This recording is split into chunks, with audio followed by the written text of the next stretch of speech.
Today's session is going to be on how to create effective personas in Progress Sitefinity Insight. We are going to start today's session with a quick recap on a topic that we covered last time. So last time, for anyone who wasn't there, we spoke about tracking key interactions that people make in their customer journeys. We're going to be talking more about the conversions.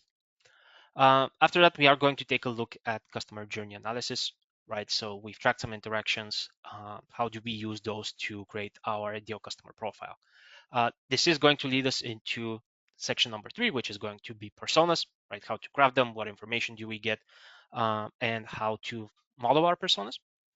And then we're also going to talk about lead scoring, which is a little bit different than personas in that we are not qualifying who people are and what their interests are, but instead we're qualifying where people are at in their journey with us as a brand, as a business, and so on. We are going to jump into conversions first, right? This is a topic that we covered last time, but just to give you a very quick overview of that, right? This is Sitefinity Insight. There are two key metrics that we're going to see are being tracked directly on the dashboard here. The first one is touch points. The second one is conversions. Just as a very brief recap of the difference between the two, conversions are our ultimate business goals, right? Whether it's getting people to purchase our products, whether it's getting them to attend our events, whether it's getting them to, I don't know, visit us in person, for example, right? These are our ultimate end goals of all of our campaigns, all of our marketing efforts, and all of our sales efforts, if you will, as well. Now, touch points, on the other hand, are the key interactions that can lead someone to a conversion, right? If we're running an email campaign, an email being opened would be a touch point. If we are running a webinar on Sitefinity Insight, right, that would be a touch point that we can track, right? How did this webinar perform? And again, touch points are the key steps that people take along their way to a conversion. Now, with that being said, very quickly, we want to define or we want to recap how conversions are defined, and also some metrics that we want to call out. So here we are going to see a typical conversion, right? So for those of you who haven't attended the previous sessions, we are in a fictional banking scenario where people are going to be applying for home loans, getting car loans, or getting a credit card or a corporate business account or whatever it is in terms of banking services, right? So this is a conversion for people inquiring about home loans. Again, we can see how many conversions we have, how many of those are unique, how many known contacts we have. And then we also have some very interesting metrics, right? The probability for new conversions. Again, an AI-powered capability in Sitefinity Insight where a machine learning algorithm in the background tells us, okay, these are the people who are on their way to a conversion. These are people with the medium conversion probability and so on. We can actually export these people, see who they are, and contact them to nudge them a little bit towards those home loans. And then we also have a lot of performance metrics, right? What pages are attributing to our conversions, right? What touch points are giving us the most uplift, right? So this is kind of the idea behind touch points, right? We track our business goals. We look at some performance metrics on how all of our campaigns that we're running are helping us achieve those conversions. And also we're going to see that we are going to get something like this, right? Conversions by persona. So what is the type of profile that is converting into home loan inquiries? And in this case, this is our home loan prospects. That's great. That's what we want to see. So as we go along for today's session, we are going to see how someone can qualify into a home loan prospect persona, and also how to model these personas based off of interest that we capture from our visitors. So with that being said, we are going to jump into the next section here, which is going to be our customer journey analysis. Now, the customer journey analysis is something that we have available as soon as someone becomes a known contact in Sitefinity Insight, right? So on the left-hand side here, we take a look at the audience category. We have a list of known contacts, and typically someone becomes a known contact when they submit a form on our website, right? They give us their email address, they give us some personally identifiable information, we create a profile for them. Now, if you're following me along to the contact section here, there's going to be a dedicated contact here for you guys who is called George Foreman. And we'll actually see George's profile right here. Because of some technical reasons, I have George's profile in a separate account here. But if you go to the contact section, George should be on top for most of you. If not, you can always just search for George, right, and he's going to come up if you have his contact profile. Now, once you find George in your list of contacts, you will be able to click on George's email address, right, and this is going to open up George's profile. Now, again, in my case, I have George opened right here, and we're going to see that this is a very complete profile that we have for George, right? We know that George works for Benton John B. Jr. We know his address, we know his phone number, right? This is all information that he provided either through a form, maybe we've captured this through our CRM, and if we've imported this into Sitefinity Insight, but we know who George is, right? And not only do we know who George is, we also know what he's interested in, right? So here we're going to see the power of Sitefinity Insight, where we can see that George is well on his way uh, to be to applying for a home loan. He's actually at the application stage of that journey, right? So we can see he's kind of in the middle of his journey right here. We can also see that he is a home loan prospect on the right hand side here. We can also see that he's interested in credit cards, right? Maybe he has a credit card with us. So this is a very comprehensive profile. And how is this profile created? Well, it's created based off of this journey timeline that we have right here at the bottom. Right. So this journey timeline shows us every interaction that George made with us as a business, as a brand across multiple channels as well. And it shows this in a chronological order. Now let's start with the oldest on top, right? If you go to the right hand side here, we have this drop down menu which allows us to start from the beginning of George's journey. So we'll see that initially George actually visited our credit cards page, right? He also downloaded some files for credit card options, and at some point, right, he got the credit card and he became a credit card persona. So even though George is currently on a home loan journey, he's actually an existing customer for me, and he already has a credit card, right? If we scroll a little bit further down here, we'll see that at some point he was also interested in some investment opportunities, but that didn't really capture his um, interest. And then we can see also that he canceled his credit card at some point. Now, this is where things start to get a little bit more interesting, right? As we keep scrolling further down here, we will see that George visited our home loans page, right? He scored some points for both my home loan journey and my home loan prospect persona, right? He hit my home loan product page touch point here as well. He looked at some rate tables as well. He interacted with us over social media, right? So there's a home loan program. Maybe he clicked the link that we've posted on social media and we know that discounted as an interaction. And then he started thinking more about home loans, right? He visited our calculations, right? He got an email, get your dream home now. He used our home loans calculator here as well, right? And at some point, we can see that he made an inquiry for some home loan options. We gave him some options, and then he applied for a home loan, right? And we can see, okay, he scored 1,000 points here for this home loan journey that he's being moved along for. And also, right, he did end up in that conversion that I showed you earlier, right? He inquired for a home loan. We're good to go, right? This is what we aimed to achieve. So when we look at George, right, there are a few things that we can see in his journey, right? If we scroll back, our banking home loans page is doing quite a lot of heavy lifting, right? So our home loans page is very prominent on our site. But we will also see that, again, our social media campaign played a part here, right? We will also see that this email about getting your dream home now also pushed him further along towards the home loan inquiry. So this information that we can capture, and again, we can capture this for any known contact in Sitefinity Insight, right? In here, we'll actually see that there's quite an extensive list of people who match a persona, people who don't match a persona. So all of these people and all of these journeys can be used to inform, okay, what is the ideal path towards that home loan inquiry that we're striving to achieve? And when we look at someone like George, go back here, right? This is a very straightforward journey. This is what we want all of our customers to go through, and this is where we want them to end up. So we can use George as our ideal customer persona, right?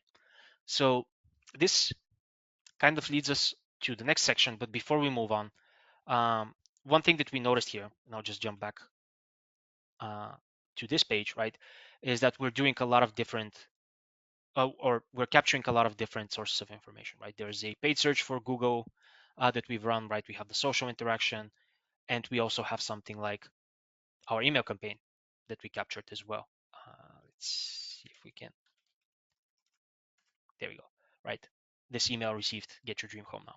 So we're capturing data from a lot of different sources. So if we go back to George, we saw that he is an existing customer for credit cards, right? At some point, he got a credit card. At some point, he canceled it. Then he submitted another application. It's the magic of dummy data when it comes to George's journey with credit cards. But we also know that he's a home loans prospect. So let's take a look at the home loans prospect persona, right? If we open this one up, we are also going to see a dedicated report for people who have passed this persona qualification, right? As with all the other metrics that we have in Sitefinity Insight, we can see how many people have matched this persona, how many of those are non-contacts, what is the percentage of all visitors that fit into my home loans prospect persona, and then what is the share of all of my personas that I've defined in Insight. We can also see a timeline of people matching this persona. And then we're going to see some interesting metrics here, right? What conversions are people converting into? And again, we can see that a lot of this is related to home loans, right? Home loan inquiries, inquiries from a social campaign that we're running. People are closing their home loans, right? So they're able to pay them off. That's also great for us. But we can see that the right type of conversions are listed here. So that means our home loans prospect persona is effective. We can also see what touch points people interact with, right? So the most prominent ones, as I mentioned, our home loan product page is a great one, right? It's a great source of information and a great starting point for these home loan journeys. And then we'll also see something like contacts, right? If I wanted to run an email campaign that's dedicated to people who I know are home loan prospects, what I can do, and this is something that you can do as well if you want to have some dummy data uh, on your computer, right? We can export these contacts. And this is going to give us a list that is readily made. It's a CSV file, right? So you can import it in most other tools out there, and you can start running, get email campaigns, targeted approaches, and so on and so forth. Now, we've spoken about the data that we can glean from our persona reports, but how do we know if someone is a person who has a good chance of signing up for a home loan, right? Well, the way that we qualify people into personas is with a point scoring system. And this is going to be quite prevalent in as a concept in Sitefinity Insight. We're actually going to see this in lead scoring as well. But when, sorry, I'll just switch back here. I think we have a more detailed persona definition.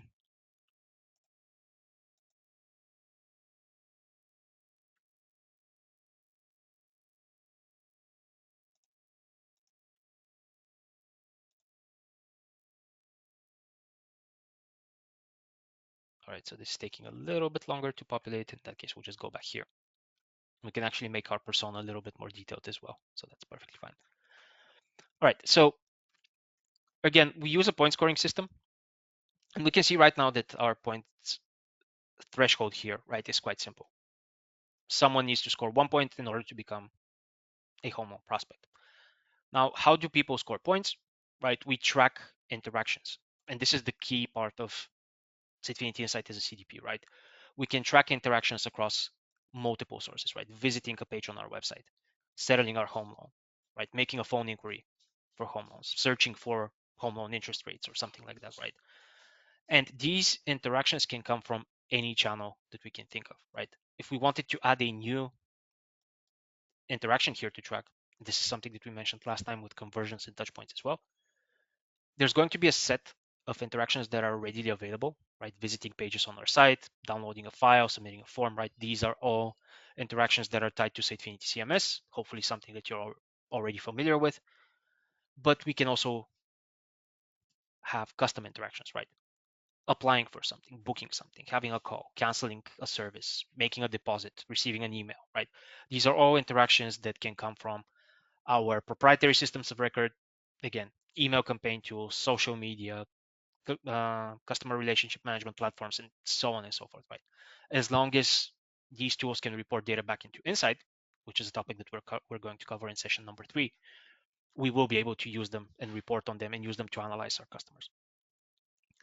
So in here, let's try and add another row here, right? Let's say that we want to log in an inquiry made here. And we can see, okay, there's inquiries for home loans that we've reported, credit cards, home loan options, and so on and so forth, right? We can say that we are looking for an inquiry for home loans, right?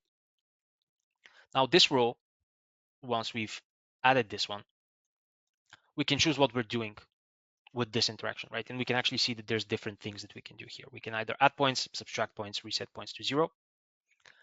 And again, if you're following along, this is a very strong indicator. This is a home loan prospect, right? If they're already inquiring for a home loan, they're very interested in one. This is a very high value visitor. So what we can do is we can give them points, and we can give them, instead of 1 point, right? We can give them 10 points or 100 points, right? And this is the beauty of having control over how these interactions are counted, because I can build out a very complex persona, right? I can say that the threshold for my um, home loan prospect is 1,000 points, and then I can have multiple interactions, right? Instead of giving you 1 point when you visit the home loan page, and we give you points only once, we can give you 10 points every single time that you visit that page, right? If you make a phone inquiry for home loans, right? This is 1,000 points already, right? Same with home loan inquiries, right? These are very, very strong signals. But if you're searching for interest rates, for example, maybe we give you 250 points, right? And we give you 250 points every single time you search, because you're coming back and your interest keeps rising, right? And you want to find out the best option and the best interest rates that we can offer you. Now, similarly to that, we can see that on the top here, we can also take someone out of a persona, right? If we've set out our loan, we can reset our points to 0, right? At this point, I was a prospect. I ended up getting approved for a home loan, but I've also settled it now. So maybe in the future, right, I go back and I make another inquiry, or I search for more interest rates that can qualify me back into the persona. But we don't want to keep me as a home loan prospect indefinitely. So this is why we also have this rule on the top, right, resetting points to 0. Now there's one other option here, which is to subtract points. We are going to keep that one for the lead scoring segment before instead of using it here. So now that we've modified our persona, right, we can go ahead and we can press save on our persona here, and this is going to regenerate the report, right? We've increased the threshold, we've increased the points that are given for specific interactions. We have to regenerate this report to figure out who is the new target audience that I have that fits into this persona. Now, I'm going to go back to the slides here for a second while this report is regenerating. The next topic that we want to talk about today is going to be lead scoring. Now, lead scoring as a concept will probably be familiar to most of you, right? If we go into the lead scoring section, and we already saw this when we were looking at George's profile, lead scoring is a mimic, if you will, of a typical customer journey. Now, some of you might be familiar with this as a marketing funnel or a sales funnel, but it's pretty much the same concept, right? If someone goes on a home loan journey, right, they start with being aware of home loans. So exit out here. We start by being aware of home loans. Then at some point, we're going to be considering a home loan. At some point, we're going to apply for a home loan, and then we're either approved or declined for a home loan. So this type of segmentation actually keeps track of customer profiling and customer segmentation over time, right? Because this week I might be aware of home loans. A month from now, I might be considering one. 3 months from now, I might be ready to apply for a home loan. So with lead scoring, it's important to understand where people are at in their journey with us as a brand so that we can speak to them on their terms, right? So here we can see out of all the people who are currently on a home loan journey, right, 30% of them are still in the awareness phase. I have 176 visitors. I have 186 visitors considering a home loan as well. So another 30% here. And then the application phase, which is probably the most important for me, right? I get to approve those people or decline them afterwards. But the application phase, currently, I have 92 people that are applying to home loans, for home loans. So how do I get these people here to move over, right?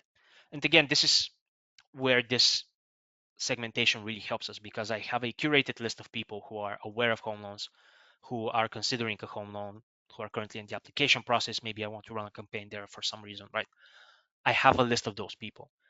And what I can do, right, is I can compare between someone who's at the application stage and someone who's at the consideration stage, right? What are the differences in interactions? What are the things that worked with people who are applying for a home loan that maybe these people who are considering a home loan aren't doing enough of, right? Where should I put my efforts? Where should I target these? And again, as with personas, we can export this list of contacts, right? Especially for the consideration segment here. This is great, right? Maybe I'm running a special summer campaign with the lowest interest rates on home loans that I've ever offered, right? Well, let me export these people and let them know that, right? Now is your chance to go and actually apply and receive those interest rates, those low interest rates, because after the end of the summer, they're not going to be there. Now, in terms of the setup and the tracking, right? This is where you can also follow me along. We're going to see that again on the top right side. We can manage stages and rules. Now, again, this is pretty similar to personas, but instead of having a single threshold where you either match a persona or you don't match a persona, now we have various stages of interest, right? So stage one, we only need 1 point to qualify for. Stage two, consideration, we need 100 points. Stage three, we need 1,000. Then we've set an arbitrary amount here for being approved of 5,000, and then if you're 10,000 and over, you're declined, right? And again, as with personas, we have these different indicators, right? If you've made an inquiry for a home loan, right, we are already at the application stage. So we can actually give you 101 points, and this is something that you can edit as well, right? Giving us 100 points puts us right at the threshold of consideration, so we want to be over that amount for the application. It's actually 1,001 points here, right? Similarly to that, if you've applied for a home loan, right, you are already at the application stage. Sorry, this was correct. This was 101. This is 1,000, right? So we can make you skip all of the other stages, right, and put you in the application stage. And here we have two interesting examples as well, right? If you get approved for a home loan, we put you into that section of your journey, right? You are approved, you are 5,000 points and above. Maybe we want to keep track of you, right? Maybe next time we want to offer you some investment opportunities while you're paying off your home loan, or we want to offer you a credit card alongside your home loan, right? It's still interesting to know who those people are and what else they are interested in, even though that specific journey might be complete, right? The home loan one. And similarly to that, right? If someone gets declined for a home loan, right? Maybe we do a retargeting campaign. Maybe next year our application rules are relaxed, or we're running a special campaign with a lower barrier of entry, right? We can still keep track of those people and we can still reach out to them. And there's another scenario here, right? So far we've been adding points right here. If you're interested in a career, you're probably not interested in a home loan when you're looking at working at the bank. So we reset your points to 0. But I mentioned this in the personas, right? We can also subtract points. So let's say someone is already at the application stage here, right? And something happens, they lose interest, they were offered a better deal from another bank. They call us and they say, hey, thank you, but I'm not going to continue with this home loan application, right? Well, we can log a call with them. Now here again, we have a test one and just a regular call. But what we can also do is we can track something like, hey, this person called and, we say declined interest. So now, right, we can either reset their points to 0, or we can keep them into an earlier stage, right? They were interested for a home loan. Something happens, maybe they're not ready to apply right now, but maybe we can keep targeting them with that information because 6 months from now they might come back, right? So instead of resetting them and taking them out of this journey completely, we can just say, well, let's subtract about 1,000 points from them, right? So that they go back into the awareness or the consideration stage. And we can do this once, right? We probably don't want to keep subtracting points every time something like this happens, but this is a way to move someone back in their journey, right? And this is where, again, the flexibility gets used quite well. People can qualify for a persona or a specific stage. They can qualify out of that, but we can also move them forward or backwards on a specific journey as well. So this is the idea behind lead scoring. Again, I think the model and the way that it works is going to be pretty familiar with for everyone, but we just wanted to take a look at some of the possible applications and some scenarios where lead scoring will be helpful to track visitors along their journey. We're kind of done for today in terms of, again, understanding our customer journeys, modeling our ideal customer profile, tracking customer journeys over time and over multiple stages. But we also want to talk a little bit about how can we use all of this, right? So right now, we've spoken about touch points and conversions. We've tracked performance metrics with those two um, types of interactions. We've also used interactions to model our audience, right? So what do we do now, right? How do we activate this? And this is where we are going to talk a little bit more about um, the next session. So in the next session, we are going to be looking at things such as personalization, right? And this is something that's very intrinsic to Sitefinity, and it's a very native and readily available functionality. But essentially, we can use all of this data that we've captured, right? All of these different personas that we have here, all of these different lead scoring profiles that we have here, to personalize the experience in Sitefinity CMS for anyone who matches those different segments that we've defined. We're also going to be talking about data connectivity, right? We want to be able to pull data into Sitefinity Insight in order to be able to analyze it and use it for activation afterwards. So a couple of things that we're going to be talking about are things like our data imports. So if we just jump into a very quick example here, we're going to be talking about the ability to import data into Sitefinity Insight. We're going to talk about some automations that we can do with that. We're going to be talking about some more technical topics like APIs and SDKs for more complex implementations on non-Sitefinity managed sources. So really, we are going to be talking about how to make this all click, right? How to, sorry, we'll just switch to this one here very quickly. So how to make this all click, right? How do we pull in the data? And after we've analyzed it, how do we activate on that data as well? Yep. Thank you, everyone. Have a great day.